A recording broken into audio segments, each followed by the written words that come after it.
Yeah, this is Wallo 207. I'm right here with the one and only, man, the Griselda boss, man, Mr. Buffalo Kid, a.k.a. Westside Gunn, man. Boom. Let them know, listen, man, we gonna get straight to it, man. You know what we do here on Where's Wallo, man.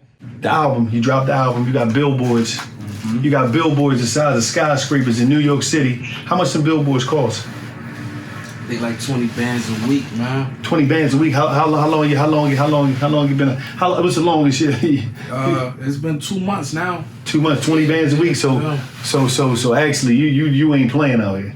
Nah, I can't, man, because you know I feel like just being from Buffalo, we the underdogs. You know what I'm saying? So it's like I gotta just force it on these niggas, man, as much as I can. You know what I mean? If I gotta do that way, I just gotta do it that way. You know what I mean? It's Times Square. That's one of the busiest places in the world. So it's like that's #1 for advertising. So it's like, man, if I'm gonna play, I gotta play. You know what I mean? You're not playing out now. We're gonna take it back. You went to jail. Yeah. Buffalo. You was in there putting it down in the streets. How many years you was in jail? In the joint? 3. You was in the joint. Yep. 3 years. 3 years, yeah. You was in there eating the cheese, eating the rice and beans, eating the mackerels. Of course. You know the ox used to whip it up too, man. Shout out to T-Dot, man. Uncle Slime, me out right now. Me in Charlotte. You know what I mean? You know, we used to have that. You know that bucket, man. You know you cut the bottom of that bucket mean, man. Yeah. You know, especially mean when you see that. You know, from when the seasonings was stuck in the bottom. You know what I'm saying? The bottom is burgundy. You know what I'm saying? So, shout out to T-Dot, man. He home too. Federal or state? Federal. You was in the federal. So y'all food was a little bit better than us as guys in the state. It was a little more on another level. Yeah, now, man. you was talking about how something magical happened on the dance floor. For those who don't understand what the dance floor is, what is the dance floor? Dance floor is when you go out, you know what I'm saying, the visiting room, man, when you get a visit, you know what I'm saying? So, you know, I used to say, like, I made a rhyme say eat chicken on the dance floor because it was like, you couldn't wait to get a visit, you know what I'm saying? The dance floor is spectacular. The microwave wings and that in the burger, that same big ass burger. Your big ass burger, they got them in all the joints. They got the big ass honey buns too. They got all that stuff. But I used to eat the tuna. I used to eat the tuna hoagie. That was my thing. And the sun chips. Okay. That was my thing. But like, what happened? It was something big happened in the visiting room. Yeah, I mean, everything happened in the visiting room. You know what I'm saying? My life changed in the visiting room. You know what I'm saying? How did it change in the visiting room? Yeah, you know, I met my love. You know what I'm saying? The mother of my children. You know what I'm saying? And just, you know, her uncle being a G, you know what I'm saying, and I was a G. We already saluted each other anyway, you know what I'm saying? It was like, we really didn't know each other, but we already just, when we seen each other, it was peace, you know what I mean? And, you know, when he was going out there and seeing her, you know, my aunt was coming to see me, so. And you was scoping out every time, like, damn. Yeah, of course. Damn, of course, going back telling your celly, yo, you know the old head boy's niece? Oh, man. Yeah, no, Shorty was bad, man. You know, it was just like every time I see her, I'd be like, damn. And just one day, man, we end up all sitting next to each other, and it was bathroom break. You know what I'm saying? Mm-hmm. So my aunt, she went to the bathroom, and he went to the bathroom. So it was just me and her, and it was just the opportunity, and we just started talking. And you know, I'm a smooth dude, I'm a fly dude. You know what I mean? And you know, it was just love, but you know. They came back and we just all started kicking it, you know what I mean? Because we had already started talking and it was just like, you know how that shit go. We just all having fun. You know, we just happy we out there, you know what I'm saying? So we all having fun and, you know what I mean? My aunt and her was like, well shit, how about we just start coming up here together so we can always do this. Like, we literally just gonna come in here together, so they gotta call y'all names back to back and we just try to set it up. So shit, we just did that, and man, the day I got out, she was at the gate. Y'all rocked it out. We rocked it out, man. I put her on my phone list, you know what I'm saying? And once I put her on my phone list, honestly, it was like, I used majority, if it wasn't my kids, I was calling her, you know what I'm saying? Because at that time, you know what I'm saying, like, nobody really wrote me, you know what I'm saying? Ain't nobody there put no money on my book, so it was just like, I'm not about to call anybody else but my kids, you know what I'm saying? So, you know, niggas was getting, 300 minutes, you know what I'm saying? a month. So it was just like, I'm gonna use these wisely. And you know what I'm saying? I put her on the list. And shit, she just helped me through that shit just to have somebody to talk to me. Because even the shorty that I was fucking with when I went in there, you know what I mean, she jolly went on some left shit. Like, I had moved her from Buffalo to Alabama. And you know, she was just doing some weirdo shit, so I really wasn't feeling the vibe with her no more. She stopped coming and all of that, you know what I'm saying? So it was just like, you know, shorty just took my mind off shit. Like I said, man, the day I got there, you know, she took me to the halfway house, all that shit, you know what I mean? It was just love, and shit, we didn't even fuck shit for months. It wasn't like I just came out and we just started fucking. Like, we was friends first. You know what I'm saying? And we just built that, you know, that bond and shit. Honestly, man, it took me like a year just to fuck. You know what I'm saying? Like, no bullshit. Like, it wasn't no quick jump. Like, we was real cool for a while. You know what I'm saying? But after that, it was just like, man, that's been my homie ever since, man. That was 12 years ago. That's major. What was it in jail that hit you where you said, I ain't doing this shit no more, this ain't for me?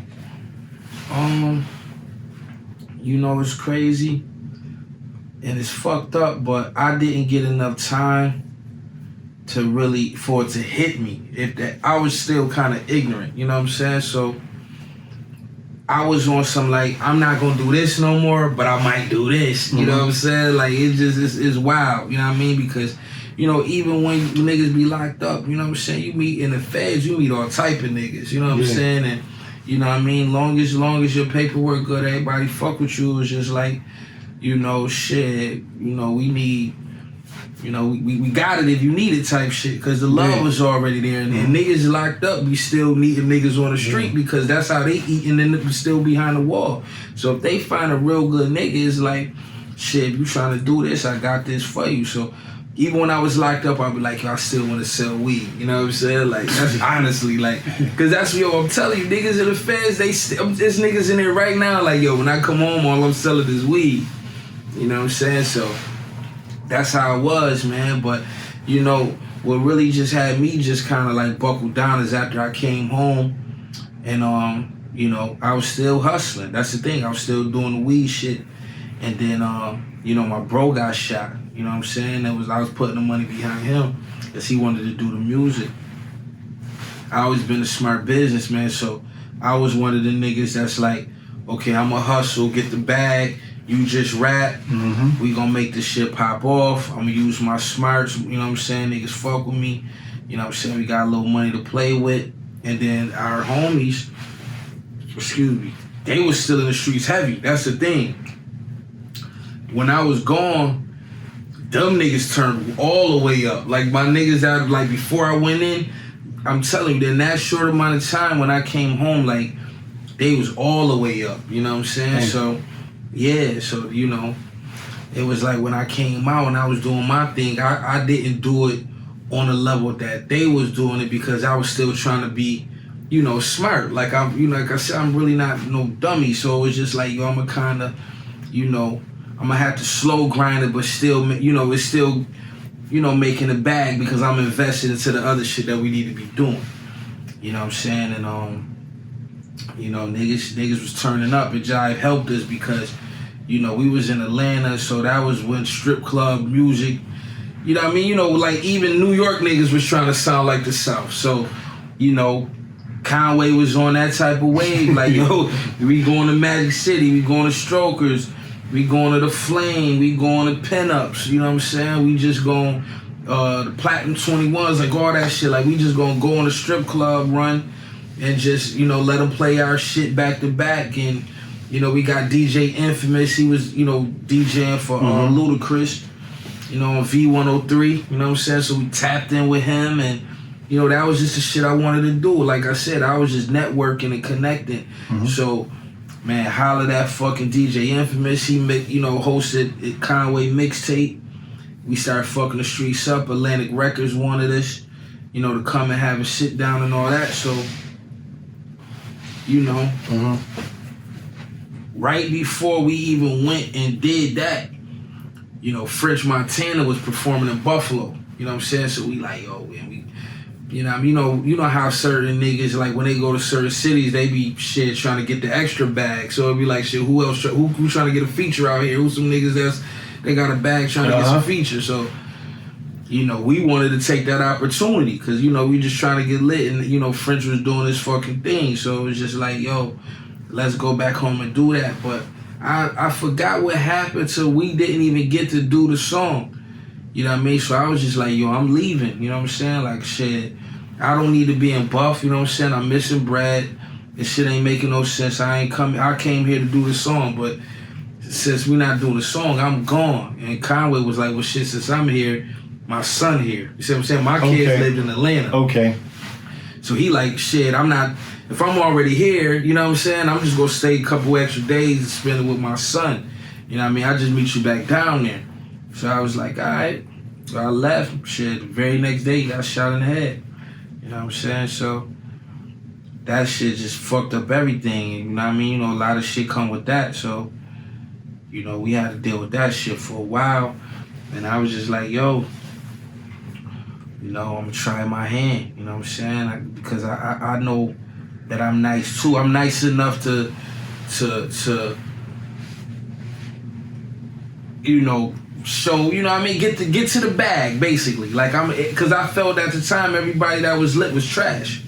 You know what I'm saying? And they wasn't real niggas. Like, I used to have that mentality. You see what I'm saying? Like, yo, these rap niggas is fake. They ain't real niggas. They music trash. Da. I could do this shit. You know what I'm saying? And the thing about it, when I was doing it, I'm rapping over Alchemist and shit like that, like the instrumentals. And my niggas like, yo, that shit ain't about to pop, bro. Like, what you mean? Because like I said, everybody, you know, even the New York niggas was Southpaw. You know what I'm saying? Like, man, that shit ain't about to win, bro. You know what I'm saying? We can't pop no bottles. Again, we was popping bottles, throwing thousands, playing our songs in the strip club. Now I'm rapping over Alchemist and DJ Premier shit. Niggas like, yo, bro, I'm not investing into that. Cause like I said, my niggas was up. They could've. Niggas like, I'm not about to do that. So that kind of like, you know, just put the battery in my back. Like, yo, you know what? Fuck that. I'm about to show these niggas, like, you know what I'm saying? I'm about to turn this shit up. And that was a drive, man. I had like I ain't never had. You know what I mean? It's like I wanted to prove them wrong. And then it was just like, you know, nobody never made it from Buffalo. So I had so many reasons to just be like, yo, I'm about to go higher, man. I'm about to put the whole city on. And I was just like, yo, I got the opportunity. If I do that, I got 2-3 other niggas I could put on. And let me just rap enough to the point where, you know, we can get lit. And I always been popular. I always been fly. So it's just like, I always been a G. Like, niggas always fucked with me. You know what I'm saying? Like, the OGs fucked with me. The younger homies fucked with me. Just my peers, my age fucked with me. The broads fucked with me. You know what I'm saying? It was just like, I always kept it a beam. Like you can't even find a B on my report card. You know what I'm saying? Like, and I just live by morals and principles and codes. And people just fuck with how I handle. Like, I was never a nigga that was heavy on the beef shit. You know what I'm saying? It was always about a bag with me. Always about a bag. Like, my niggas, they really on shit. Like, you not about to disrespect niggas or fuck with niggas because niggas is wolves. You know what I'm saying? Niggas is still about that. And niggas really, you know, they kind of like overprotective on me. Especially like when Machine Gun Black was living, rest in peace. Because they know like I'm a smooth nigga. You know what I'm saying? You know, it's like, if this was Belly, like I'm the sincere nigga, but all my other niggas is Tommies. You know what I'm saying? It's like I'm the only like, you know what I'm saying? Like I'm the only smooth nigga, chill, get fly every day, fuck with the bras, and, you know, get money and chill, do shit like that. Like everybody else is on, you know, straight, you know, ski mask time, shoot 'em up time. They just on they shit, you know what I mean? So it's like, if you fuck with me, they kind of take that offensive. You know what I'm saying? So niggas always get, you know, I really never had really problems because niggas, they on it, you know what I mean? But it's like, I just wanted to prove, like, you know, Buffalo niggas is lit. So I just went extra hard, man, and I just said, I'm gonna make this sound of music popular again. So that's when I came with the whole Fly Guy imagery. a lot of people never knew what that meant. But you know, I'm an art collector, and I've been in the art since I was 9 years old. Like tough, like 10 years old. Me and my man Victor, that was another one of our hustles when we was little. I come with the story, he'd draw it out. This was, you know what I mean, 5th grade. And shit, we had made comics just for like motherfuckers just in our class. You know what I'm saying? Like, and it was just dope. You know what I mean? And then, you know, my same guy, Victor, you know what I'm saying? When we was in 8th grade, I wanted to do the clothing. I started off in 8th grade, middle school. You know what I'm saying? And, you know, I was already smart enough to call the screen print place myself.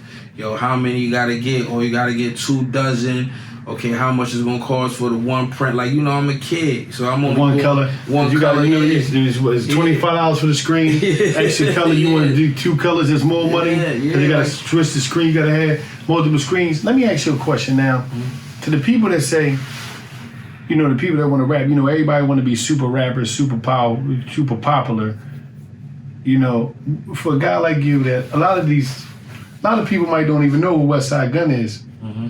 But Westside Gunn is an entrepreneur who happened to have a label, Griselda, who happened to, you know, put out how many albums all together now? Bro, it's been so many. I want to say. You got a catalog and you own all your stuff. Yep. You own all your masters. Yep. What you got about like? Nah, because you know the Hitler projects is 1 through 7. 1 through 7. And then I did Fly God, Supreme Blind Tale. There's God and there's Fly God, and then like, you know, like 4 or 5 other little side projects. I'm about 15 in. About 15 now. Think about this. You about 15, and a lot of people might don't know you because you learn to cater to your audience. Yep. What are you driving? Like, what you driving? Man, I got a Lamborghini Huracan 19. I got a 19 Lamborghini Urus. I got a 19 Maybach. Got a 19 Scat Pack. Got a 2020 Suburban. Outside of and a Rolls Royce Wraith. And outside of music, what else you do? Man, just collect art. You know, I'm in the wrestling business. You know what I'm saying? Yeah, so you a Master P. Yeah, man. You know, doing my wrestling. What you got going on with Don C? Man, we about to do a collab top of the year. I always been Just Don gang. Like, I met Don a while ago. This is like.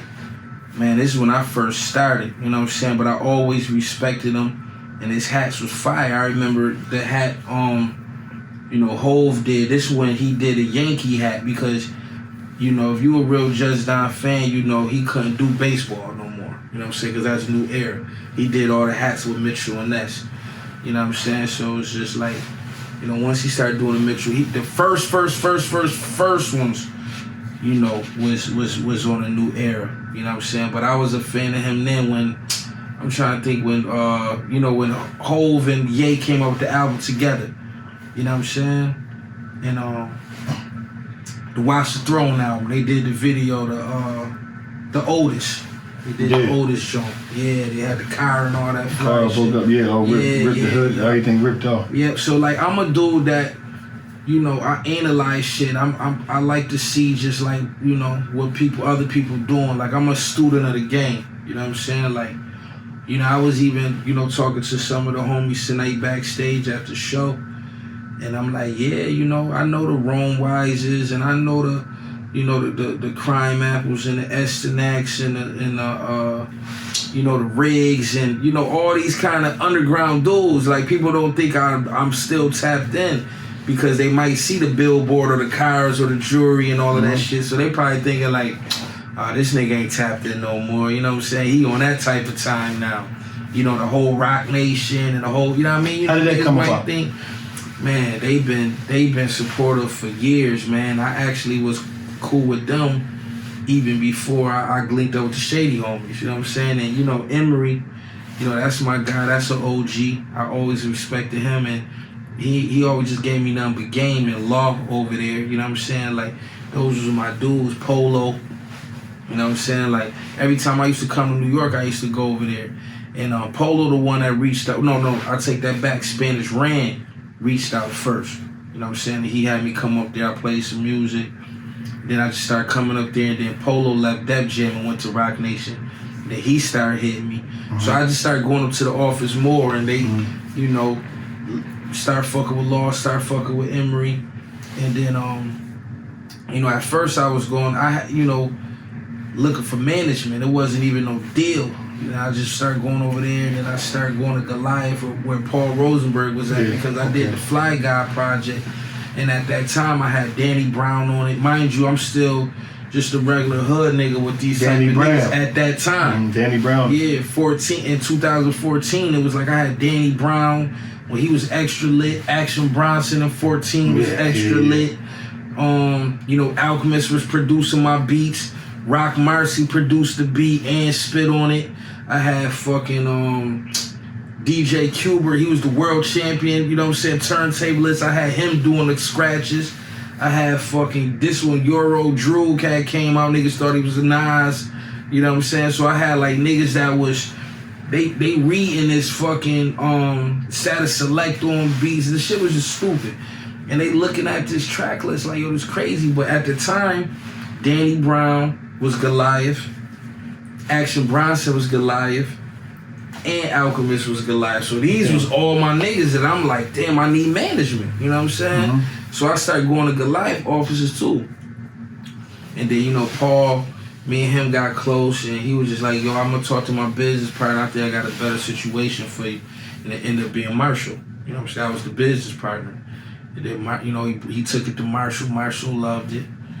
And then I just still was cool with everybody, but I'm like, yo, I'm the only nigga that got an opportunity right now to do either one. Like, if I want to do the Rock Nation label deal, I can get Man is Still by Paul. Or if I do the label deal with Shady, I can still be managed by Rock Nation. Like, I had the best of both worlds. Like, I'm the only person that can do that, man. I'm gonna do it, you know what I'm saying? And I chose, you know, the Shady deal first. But then after I did the Shady deal, I still managed myself, you know what I'm saying? It was like, you know, I'm not gonna lie, at first, it was so many people going to Rock Nation at that time. I'm like, yo, these is the popular niggas going over there. I don't wanna be motherfucking like, you know what I mean? You know, I be on my cocky shit, you know what I'm saying? Like, man, niggas can't nobody fuck with me. Like, and if I go over here right now, I'm gonna be kind of like not looked at as a priority. Cause all the, you know, the Locks and Fat Joe and Jim Jones, all these niggas that they remember, they was doing them back to back to back to back. I'm like, yo, if I go over there, these niggas ain't even going, you know what I'm saying? So I still chilled for a while and just managed myself and was doing, yo, I've been rhyming since 12. I just got management July 2019. I managed myself for the whole 7 years. Damn. The whole 7 years, bro, all the way up to 19. All the projects. I only dropped 2 projects since Rock Nation. So all them other 13 projects, I managed myself. I did everything myself. I never had a publicist. I never had a manager. I never had an investor. I never had nothing, bro. It's all me. Blood, sweat, tears, my own bread, everything. So that's why I move like a boss. You know what I'm saying? And you know, when I go in these offices, it's not much really they can tell me what to do. That I do the shit my way. It's like, there's nothing you can tell me. And I got myself lit, you know what I'm saying? Even after the deal, you know what I'm saying? I got myself lit. Nobody got myself lit. So I go around like, shit, let me do what I do. Cause obviously I know how to win, you know what I'm saying? So, you know, I'm gonna take it to the Super Bowl, and that's basically what I've been doing. Like, and shit, I respect them for respecting me enough to let me do that too. Yeah. Because in this game, they don't let you do that. You know what I'm saying? This ain't for everybody. You know what I mean? I know how this merch shit is crazy with you. I tell a lot of guys, like a lot of artists, yo, get the merch, get the merch. How crazy is that merch? Merch money. I'm gonna tell you like this, it's real shit. Because I do everything so limited, you know what I'm saying, that, you know, I only sell, I start my sell on Friday at noon, I end it Sunday at midnight. So if you don't really get it in them 2 days, you're not gonna get it. And I might do that only twice a month. So out of a month's time, you only being able to buy a shirt 4 times, you know what I'm saying, a month. So it's not evergreen where it's just up all day long where motherfuckers can just click on it and get it. Like, you literally, when I be like, yo, what's up? 2 days, it's over. And I promise you, bro. And like, I don't even like want to just, you know what I mean, be on no bragging shit, but just me doing it that little time is definitely 2 commas. You know what I'm saying? It's definitely 2 commas. And you know, I'm an Eastside Buffalo nigga that hustle, so you know what I mean? I'm gonna keep it a buck. I never made $1 million selling dope. You know what I'm saying? I never made $1 million selling weed. I never made $1 million selling crack. Never made $1 million selling guns. I never made $1 million off of nothing else. You know what I'm saying? So it's like, this is the legal crack for me. You know what I'm saying? But this isn't for everybody either, because you also had to have a designer mentality as well, because a lot of people got merch that's trash. Mm-hmm. You know what I'm saying? People respect my merch as more of like a fashion line. It's a culture. Griselda is a culture. You know, when I was, you know, about to start telling that story of me and Victor doing clothes when we was in 8th grade, this shit started then. You see what I'm saying? So I've been doing this. It's just as long as motherfuckers was rhyming. Griselda Records comes from Griselda by Fashion Rebels, GXFI. That's the clothing line. Griselda Records came after Griselda by Fashion Rebels. Okay. I was already designing. Griselda Records is just a spinoff of my clothing. That's what I'm saying. So it's not like I just treat it as merch. It's like, no, this is my supreme. You know what I'm saying? This is my bait. You know what I'm saying? Like this is that level to me, because like I said, they sell clothes 24/7. I go on Bathing 8 right now. I could click on a hoodie and it's coming right to my door in 2-3 days. You go on my shit right now, you're not gonna get nothing. You know what I'm saying? Like, you're not gonna get nothing until I say, until I say, yo, okay, I'm gonna just do these. And like I said, I might do a shirt today, you know, and I might not do that shirt again to September. So it's like, damn, it's supply and demand. You're gonna be like, yo, man, if I don't get this nigga shirt today, I might not never see this motherfucker again. And this shit fire. It's only $60 top quality. Man, I'm going to Neiman spending, you know what I mean, $700 on a fucking t-shirt. I could get this fly ass hoodie for $60, you know what I'm saying? Mm-hmm. So it's like, you know, people still might go to Neiman and Saks, because niggas that caught my shit up, that be them type of niggas. But see, then that's also, you might got your suburban kid, or, you know, your dude from Tokyo, you know what I'm saying? And all type of shit. Like, people, it's enough people in the world, you know what I'm saying? If your shit dope enough, you gotta think. If your shit dope enough, you at least in the whole world gonna get at least 1,000 people to cop that design. You know what I'm saying? So if you can make anywhere between $20, $30, $40 a shirt on the overhead, and you got 1,000 people, even if you making $20 off each, you know what I'm saying? To keep the price at a point where you know everybody gonna cop it, and it's not hurting you at all. You know what I'm saying? It's all profit for you. Yeah. So I can come out with this shirt for 1,000, you know what I mean? 1,000 of them, make 20 each. That's 20,000. I do this twice a month. Now this is you making 40 a month. You making 40 a month. So now you made a half. Now you done made a $500,000 basically this year. So you do that 2-3 years. Now you up. You know what I'm saying? You up. And of course it's only going to expand. But like I said, that's about you just keeping the designs hot, supply and demand. But if I really wanted to, bro, I can milk the shit. I don't even milk it, because like I said, I can keep it up all day long. But then I feel it's not going to be worth shit, because all my shit, the resale value's up 300%. Soon as I shut down that shit on Sunday night, people throwing them up. Next week, soon as they get it out the fucking mail, they putting them shits up. So I'm like, damn, okay, I'm really building the fucking demand. My plan is coming together, and you know the thing is, like I said though, if I wasn't for the culture, and it was just, you know, I could have it up all day and I wouldn't even care, because I'll be making just the unlimited bag. But I like to be able to live comfortable, you know, basically do what I want to do, but the respect is there, the demand is still there. I like to keep it like that because it's worth something. I treat everything like art because I collect art. So it's like I just move totally different how I look at certain shit. You know what I'm saying? Like I said, man, you can do it on that type of level, and who not gonna be comfortable making 40 a month? You know what I'm saying? That's crazy. What's next for Griselda? I mean, this is still the beginning of the Rock Nation, you know, the Rock Nation partnership. So, you know, that's about to, and shout out to Rock Nation because, you know, I don't know what people think if they're a good, you know, management company or a bad management company. But I talk to somebody from over there every 24 hours, every 48 hours. You know what I'm saying? It's not like, you know what I'm saying? Motherfuckers is just, I'm on Rock Nation and now it's like, it's crickets. What they gonna do with me? Nah, I talk to somebody, I'm telling you, 3 times a week minimum.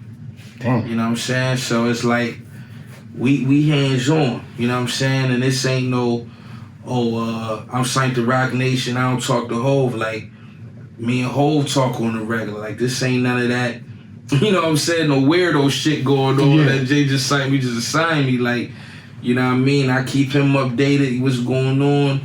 It's not one time I hit Hove and he didn't respond right back unless, I'm telling you, like I can hit him right now, I'm telling you, if it's late, but he'll text back still while you right here next to me. Like it ain't gonna be the next day or later tonight. That shit is like in the next 5 minutes. But I just don't overdo it. Like that's Hove. I'm a real nigga. That's not what I do anyway. You know what I'm saying? I'm not even no phone type of nigga. You know what I'm saying? But it's like, you know, as a team player, and I am for the culture, I gotta let him know, like, my nigga, I'm not just sitting around doing nothing. Look what, you know what I mean? Look what I'm doing, just to get his feedback. And it's every time it's been crazy. So we might talk, you know what I mean? Me and him talked art the first time we ever met. You know what I'm saying? Because like he was already, you know, doing so much research on me for years. He already knew music and everything, but when he listened to it, he was listening to like a lot of art, because I put like a lot of art clips in it. I was doing that shit for a while, you know what I'm saying? Just putting just art skits in it from just dope artists and the shit that nobody never heard of, really kind of bringing the art, like I bring the art world to hip hop and I bring the wrestling world to hip hop, you know what I'm saying? And it's like, I'm just like, you know, Westside Gunn is just the one-on-one. Everything I do, you know what I'm saying, it's just, I can't even explain it because I'm really just being me. You know what I'm saying? Like, I love wrestling, I love art. So it's like I said, man, when people tapped into the culture, if they respect you, they like how you move, you know, you don't have to be the most popularest nigga and be like, yo, I gotta have 5 million followers. Like, no, you get you 50,000 to 100 good ones, loyal ones. Your kids won't even starve. You know what I'm saying? If you do it right. 50,000 to 100 good ones, like solid ones, real ones. Solid ones. People is really about your movement. Really about your movement. That way, every time you do a show, it's sold out. Every time you drop the merch, like I said, you know, you get that 1,000 people and make that twice a month. Like I said, you got the 40 bands, and that's on a minimum. You might make 30 this shirt off of this shirt. You might make 40 off this design. You know what I'm saying? Or it might be motherfucking, you know, this shirt really hot. You know what I mean? You make a 40 off each and you sell 2,500 of it this time, not 1,000. Like you up. You 100 bands strong. No, you could do a lot. You could do a lot with that. But now, as we go to end this, what do you want when it's all said and done? You know, Westside Gunn, Benny the Butcher, Conway the Machine. What do you want to be remembered as? Like, how do you want people to look at it when it's all said and done? When years from now, when people talk about y'all movement, what do you want the people to say? I mean, you know, starting 2020, I'm about to start like showing the world the music that we was making even when we was kids. Damn. Because I still have the music, and I kind of want to show people where it's like this shit was written. Like even when like the late 90s when like Wu-Tang Forever and all that shit came out and Belly and all that shit came out, Conway was an animal then, but we was in Buffalo. Nobody never checked for us. You know what I'm saying? Nobody never checked for us. We was from Buffalo. We was still kids. We was hungry. We was getting it in. We was in the streets. We didn't have no office buildings we could just go up into.